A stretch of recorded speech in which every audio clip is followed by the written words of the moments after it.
Hi, I'm Jackie Tantillo, and this is Should Have Listened to My Mother.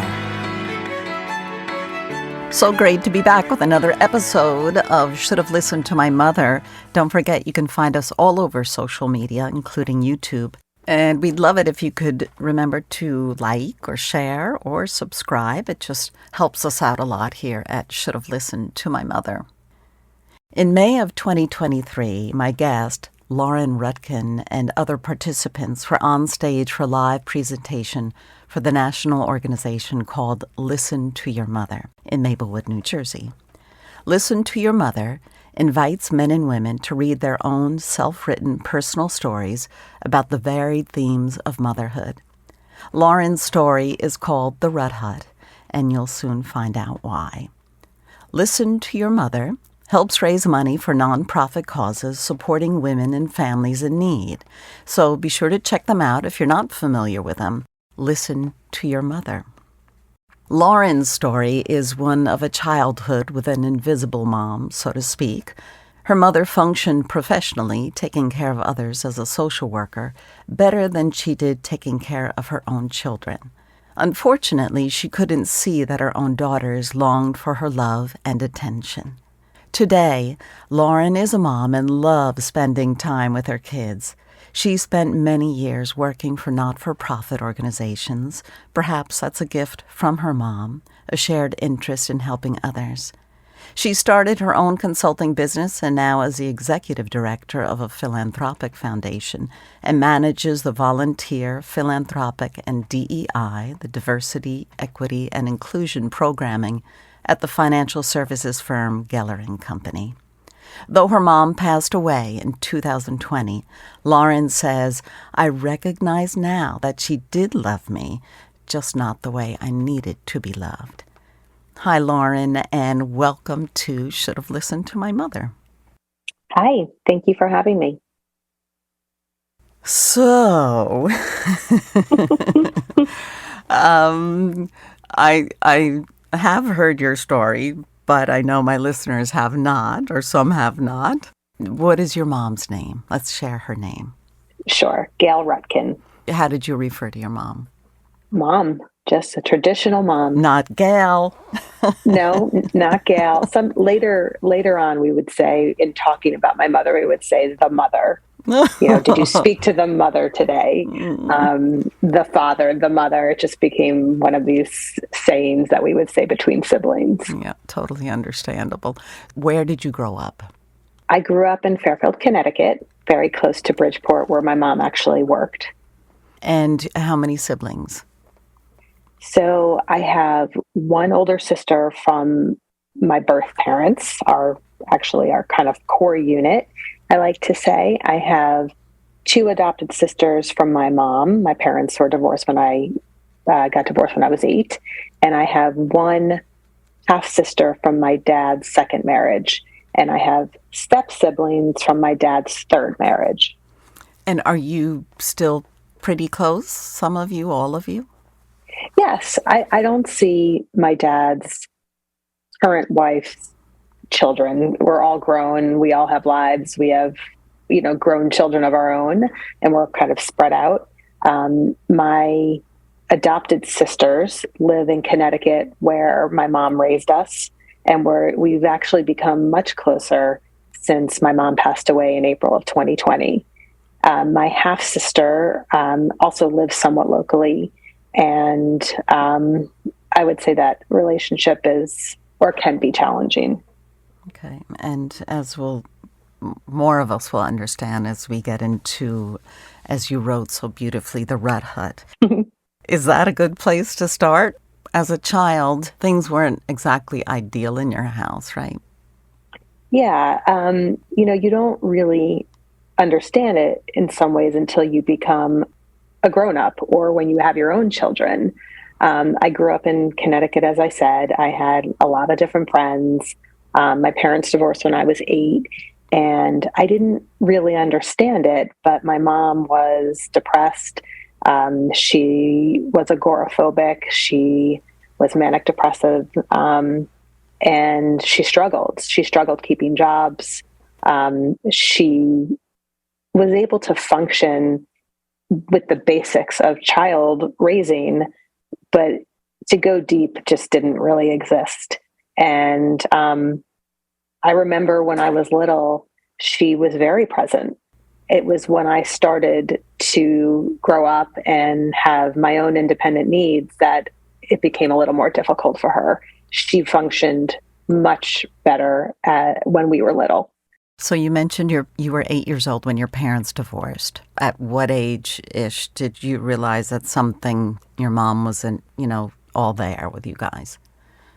I would say around that time, because I think my dad probably shielded us a lot from the things that were maybe going on that we were so young. We just didn't really understand it.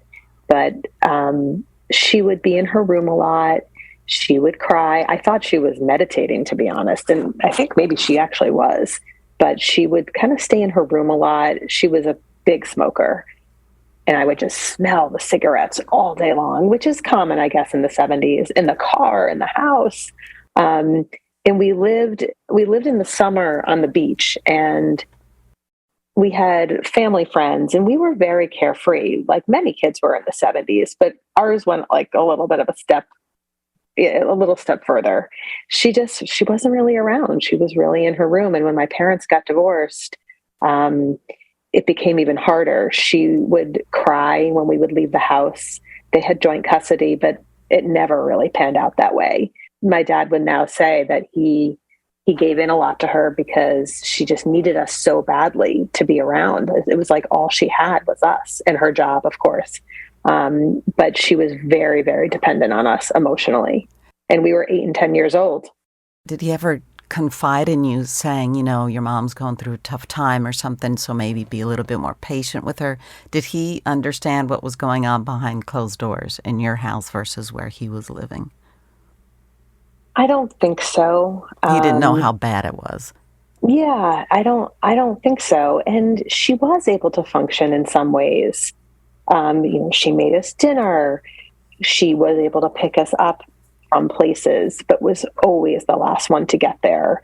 We kind of kept everything going at a very young age, reminding her where to be, reminding her when to pick us up. She could definitely do those things, but was always late, or she lost a lot of jobs in those days. She couldn't keep it together. She really couldn't. And I don't think my dad fully understood. And remember, he was also young. I say that now, back then I probably thought he was an old father, but he was in his my God. right. He was in his 40s, and he was dating everyone. Literally dating everyone. I mean, every week we had, there was a new girlfriend. Wow. He was newly divorced and dating. And I don't think he exactly knew everything that was going on. Right. He didn't have much of a filter, though, for that kind of stuff. No, right. No. But that's okay. I can see it. It's that disappointment, I guess, waiting for her to show up, and she's always late, or maybe she forgot this or she forgot that. Or was that embarrassing to you? Were your friends looking at you guys differently in a way, or did you sense that, or no? It definitely felt badly. And I think now as an adult, I'm really organized about carpooling and making sure I'm there on time, because I'm obviously overcompensating for those memories. My sister and I are both very, very A-type, Excel sheet carpools. But it was hard. I knew she would come. I was like, where is she? So yeah, it was definitely embarrassing, and just expected, though. Yeah. It was expected. And you had told the story of the Rut Hut. So could you just explain that a little bit about your house and how it became available to a lot of your friends? a lot. It was available. My mom kept to herself a lot, because now I know she was agoraphobic, and had difficulties going out. So when we started to become teenagers, it was just one of these houses where we were the house. My friends felt very comfortable in our house. They felt very comfortable being around my mother. As I said, my mother was a big smoker. a lot of my high school friends, all of them smoked cigarettes. I didn't, but all of them did. So they'd come in, they would sit at the kitchen table, they would smoke cigarettes, they would talk to my mom about their latest boyfriends, and it just became the house. The cool hangout house. Let's go to the Rutkin house, the Red Hut. Let's go to the Red Hut. So around 16, and there were also moments when I was even 14, where I was having kids over. We were definitely doing things that I can't even imagine my kids doing at age 14. But really, after I turned 16-ish, we started to have parties. We would drive to Bridgeport, we'd get a keg, or we'd get, stick packs, and we would be the party house. We would have toga parties, and it was crazy. My mother would literally sleep upstairs with her fan on. She didn't hear a thing. And sometimes there were 100 people there. Oh my gosh. Yeah. And there was definitely a lot that went on in those few years in high school. The cops would come. They wouldn't even ask to speak to her. And we would just have to kick everybody out. And that was really it. That happened regularly? The cops would show up? I was just going to ask you that. Did the neighbors call the cops? Yeah, they did. I mean, not all the time, but that's how we became known as the Red Hut. And there were other families that had parties for sure. But in my yearbook, in high school, thanks to the Red Hut, thanks to the Red Hut. And there was a lot that went on in the Red Hut. And some of it, I do believe, was kind of what was going on in the 70s, 80s, but not in this way. I mean, in my friend group, I was really the only one having these parties. Right. Well, that's a gift that your mom gave you as a teenager, right? Every teenager. I guess, right? And then you say, did that give you happiness? You know how kids always want what they can't have. So here you were able to have this freedom, but did you really want your mom's presence? I didn't realize it until much later when I could process. So at the time, she felt very present, and she was present, but not in the ways that I think teenagers need. Mm-hmm. She was present in some ways, but in some of the critical ways, she really wasn't. And now as a parent of 3 teenagers, I'm able to look back and see what I missed and wish I could have had. Like what? Like, I didn't really have anyone sitting down at the table and saying, where do you think you want to go to college, and what do you want to study, and how can we help you? And I always say, I don't like to sit around playing the violin. I say that to my kids. Oh, I didn't have this. We joke. They're like, oh, we know, Mom, you didn't have this. So they know. Yeah. Oh, yeah. Well, they really know now because they came to the show. Oh, that's right. Yes. So it's hard to reconcile because she gave me fundamentals. She held me. She was so great when I was a toddler, well, from what I remember. And now I understand it more again as an adult. She gave me the basics. She fed me. She loved me. She held me.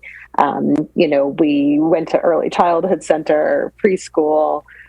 She was able to give me those things. And it wasn't until later when I started becoming more of a teenager and then in my 20s that she just didn't go further than that. She couldn't go deeper.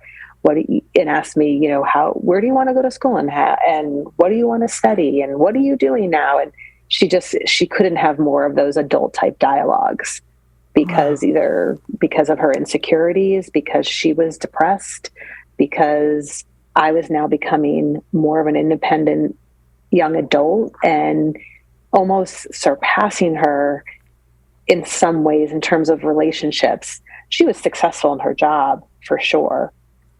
She worked in Head Start, and in those spaces she was successful. But in terms of relationships with other people, she just didn't have a lot of friends. She had some friends, but she didn't have a lot of friends. So I think it became hard for her to relate to me as a young adult. Do you know what her childhood experience was like? She didn't always talk about her childhood. She's one of 4. They were not close. I obviously know them, but we have really no relationship with them. it seemed like a strained relationship. Her parents actually divorced, and I had a relationship with both of her parents, very close to her father. And he knew, and he ended up supporting her both financially and emotionally. He made sure she was okay once my parents got divorced. Well, that's good that she had somebody in her corner, right? Yes, I mean, she she clearly did. had illnesses, not just one. Yes, she Yeah. had multiple illnesses, and it really wasn't until she started being treated for those illnesses that she was able to kind of function in ways that she wasn't able to function when I was growing up. And by then, she had adopted two girls. At the time, they weren't kind of officially adopted, foster, I guess you would say, when I left for college. And by then, she was already on some medications to treat her depression and anxiety and other things. So she was able to be way more present for them than she could ever be for us. Can I ask, we never really completed the whole college search thing because Yes. you did all of that on your own and you got into a school and you got yourself there, everything on your own, I believe. But was she able to adopt two more kids based on the condition of what you guys were living in? And that was a little bit of a conundrum to me. So she did help me with some college applications. I remember she did help me with some of the essays, but I had no idea where I wanted to go. I had that book back in those days. We had a thick book, which still exists, but no one uses no one uses the book now. So my sister helped me apply. I applied to my SATs were horrible, but I somehow was able to get into UVM, and I wish I had made more of that experience. I always say I wish I had the gift of taking some time off in between and then coming back when I was more ready to go to college, because I just landed there, and believe me, I had a great time in college, but I didn't make the most of it. And some of this has to come from yourself, right? But I don't feel like I got any direction or input from my parents. And I never really, I don't want to blame them because it has to also come from within, but I wish I had made more of it. So how did she adopt? My mom worked in Head Start in Bridgeport, which is neighboring to Fairfield. And she met two little girls whose own mother really couldn't care for them. And Kiki and Crystal, their mother had many siblings who were starting to kind of make it in Bridgeport and Stratford. And they were kind of just starting to being able, they had jobs and they were young themselves, and they really couldn't take on two more little girls. Kiki and Crystal's grandparents did a lot, but couldn't fully raise them. So it kind of happened slowly. She started to take them on the weekends, and slowly it became more time, and the family was very much in touch, and they were very happy my mom came on the scene. And by then I was already in college, and she was being treated, and she was actually incredible with them. Again, they were young, they were 2 and 3. So that was like her sweet spot, teaching them how to, that age potty. was good age. That age there is her sweet spot, potty training and learning, letters. And the younger one, Crystal, she was very delayed. And my mom really had to work with her and in Head Start to kind of catch up. And they're incredible. I mean, they're incredible adults. But that's how it started. They would come on the weekends, and then slowly but surely my mom kind of took on more time, and then they would go home on the weekends. And the family was okay with it. It is kind of a crazy story that the family it actually is. Your mom is remarkable. She had an illness that she wasn't getting help for, treated for, and yet she persevered, and she kept pushing to help these other children. She did. And I remember now, like, or I would say when I started to understand all this in my 20s and 30s, when she found this doctor who could prescribe medicine to treat her illnesses, she felt like this person saved her life. Now, that's a whole nother story because later he overprescribed. Oh That's my another, gosh. yes, which is why she eventually became addicted to some of those meds. Just no one was watching. And in today's world, there's so many controls that they just didn't exist back then. Right. But she did feel like her life was saved in some ways by some of these medications that she had found. So she was able to raise them in a much more present way. And their family was very open to kind of this joint relationship. And to my mom's credit, we're Jewish, they are not.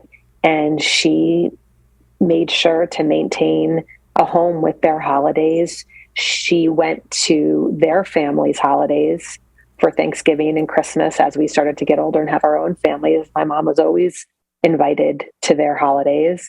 And it was a really totally open, healthy, open relationship. My mom did not legally adopt them until much later when Kiki and Crystal were, I think, 18 or 19 and really said, we want this. Wow. Because my mom was trying to be respectful of their birth family. Yeah. Wow. So she is remarkable. She had and that's some that's problems, what's so but hard. Yeah. She did do incredible things for the world. She did have a gift, but she was troubled. She was troubled. But now we know more the depth of mental illness too. That person that's entrapped in that is still a good person. It's not all functioning properly, and that's the saddest part. I think so, and I think there was, especially when I was in my 20s and 30s, our relationship was not seamless because here I was, I graduated college. I decided to live in Israel for the year. I came home. I got an internship in Washington, D.C. I worked on Capitol Hill. I was finding my own path, and I don't think she could fully relate to it. Well, because you weren't there to help her. I wasn't there. She didn't really need to take care of me in those ways. Yeah. I didn't enable her. And she was then raising Kiki and Crystal. And in those years, she could never visit because she was still dealing with her agoraphobia. Her home was, her life was, in Fairfield, worked in Bridgeport, never traveled. A few times would take Kiki and Crystal to kind of local locations. But she, I didn't expect her to visit me in Israel, but she really couldn't visit. She couldn't come. I moved myself into DC. I'll never forget, driving myself, unpacking, setting up. And again, a lot of kids do that. Of course, a lot of kids do that. In hindsight, I guess, right. It's a gift that she gave you to be able to have to learn how to do all that on your own, as unfortunate as it was, right? That's hard. I mean, it's hard, and you want your parents there to help you set up, to run to Target. I never had that. I literally never had that. I have set up every home on my own. My dad actually, in the first real home that Matthew and I bought, my husband, he was very present. And it felt so great to have a parent come and run to Home Depot. I literally had never had that. And again, I don't want to play the violin because there's so many kids who have struggles and don't have present parents. But that was just my reality. Yeah. That was just my reality. Well, but thank goodness you found your mate and you have turned it around. You had to work hard. You had a tough childhood, but it is possible to find that happiness. Absolutely. And it is interesting. Maybe about 10 years ago at work, I had been given some feedback that I work too independently. Oh my And gosh, that's all you I know. knew. And I thought that was really interesting, and it was hard feedback. There were a few things that this person had said, and I took it to therapy, and it all started to make sense that I was kind of like an independent operator because that's how I had to function. How do you had to survive? That's You how I just had to had to survive. survive. Yeah. Oh my gosh. And sometimes I'm still that way, and I have to remember, like, when you're on a committee, you need to work as a group, Right. with collaboration. But it is so embedded in my personality sometimes to just get it done, get it done. Since we're talking about work, can you tell us what you're involved in at Geller and Company? Because I know you're doing a lot of really great work. Sure. I've always been in the philanthropic, not-for-profit industry, and I do think that I learned that from my mom. My mom was always someone who gave back, and from the day I graduated college, that was I learned. I kind of stumbled on that path, but in some ways, it totally makes sense. So I'm the director of a family foundation, and I have a great job. I get to work with the family to allocate their funds. And I do the corporate philanthropy at the firm in addition to the DE&I programming. So I really love my job because I get to give back to the world almost every day. So it's very fulfilling. And it's Geller. If anyone's interested, it's Geller and Company, the firm. Yes, Geller and Company. What an amazing circle you just laid out for us there. The close proximity of your mom and you, and I believe that the good stuff that your mom was able to share with you guys, with you, has really come through. So kudos, Gail. I think so. It's been it's a long journey, and I feel like since she has passed, I have definitely, I have a different perspective. There were many years where I felt resentful and angry and had to work through that. And of course, those moments still pop up. But now that she's not here, and I'm able to look back and have a different perspective in some ways. And she's not sick anymore. That's right. The best part, right? And there is help out there with anyone who's suffering from mental illness. There is definitely help, right? That's the important thing, too, to remember. Yes, absolutely. Lauren Rutkin, thank you so much. And Listen to Your Mother, again, is a national organization. If you're interested, they do satellite, regional performances, live performances, if anyone would like to share their story. And I thank you for joining me on Should Have Listened to My Mother. It's been a pleasure. Thank you so much. And we'll be back next week with another episode of Should Have Listened to My Mother.